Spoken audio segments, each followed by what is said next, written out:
गेल्या 25 वर्षाच्या बेजबाबदार नियोजनामुळे स्थिती आहे. कुठल्या आधारावर 25 mm चाच पाऊस पडला तर आम्ही पाणी समुद्राकडे नेऊ, हे उद्धवजी तुम्ही ठरवले आधी सांगा. 25 mm पेक्षा तासी जास्त पाऊस पडणार नाही हे वरुण देवांनी, म्हणजे दुसरे वरुण नाही म्हणत, याने आदित्यजीने सांगितलं होतं का? का नाही आउटफॉल समुद्राकडे पाणी नेणारं जमिनीकडून समुद्राच्या मीन सी लेवलच्या वर नाही आले? हे ओव्हरनाईट येऊ शकत नाहीत.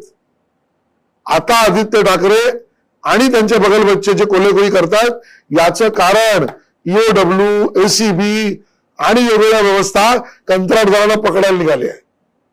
म्हणून कंत्राटदाराच्या विरोधात बोलायचं नाही, राजकीय भाष्य करायचं हे चालू आहे. पण आम्ही दाव्याने सांगतो, मुंबई महापालिकेचा कारभार भाजप आणि महायुतीच्या हातात दिला.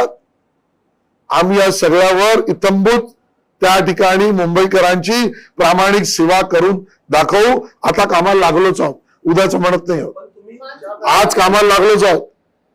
आणि म्हणून ज्या वेळेला जपानला माननीय मुख्यमंत्री गेले त्यावेळेला जॅपनीज टेक्नॉलॉजी सुद्धा पाणी मुंबईत तुंबू नये म्हणून त्याची उपयोगिता करण्याचा करार मुख्यमंत्र्यांनी केला. त्याची कारवाई आता सुरू होईल. बघा, मला व्यवस्था मुंबईकरांची चूक झाली पाहिजे हा माझा प्रश्न आहे. आयुक्त फेल ठरले नाही ठरले मुख्यमंत्री ठरवतील, उपमुख्यमंत्री ठरवतील. मुंबईकर अडचणीत आला, मी प्रश्न विचारणार, मी जागेवर जाणार, हे स्पष्ट आहे.